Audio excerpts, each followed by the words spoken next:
Blackstone presents The Wisdom of Morrie, Living and Aging Creatively and Joyfully by Morrie Schwartz, edited by Rob Schwartz. This book is read by Stephen Weber. Forward and afterward read by Rob Schwartz. Forward. I rediscovered this manuscript in the early 2000s, well after my dad had passed away.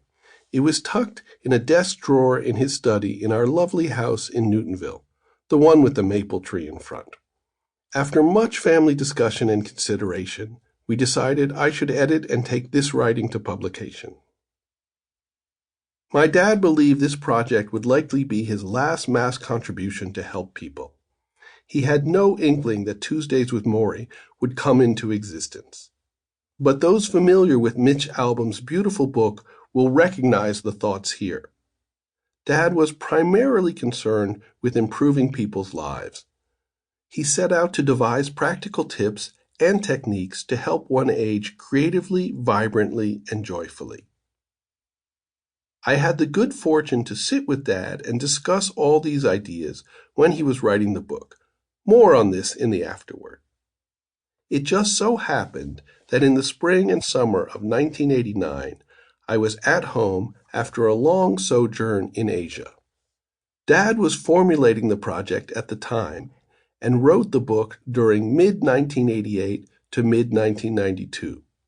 We were able to explore in depth what he wanted to say, and this has been invaluable in bringing the project forward now. One of my main focuses in editing was to keep my father's unique voice. The work is a blend of Dad's two communicating styles, academic and philosophical, but at the same time down-to-earth, unassuming, and lovingly personal. I hope that distinctive amalgam has been preserved.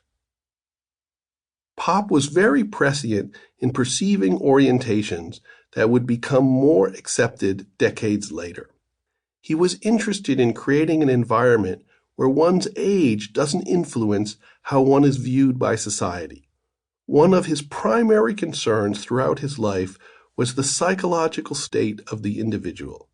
In much the same way as the Supreme Court observed in its landmark 1954 Brown v. Board of Education ruling, irreparable psychological harm is done to people who are made to feel excluded or somehow less than those in the dominant society. Dad saw how elderly or aging people had been made to feel less worthy. Sample complete.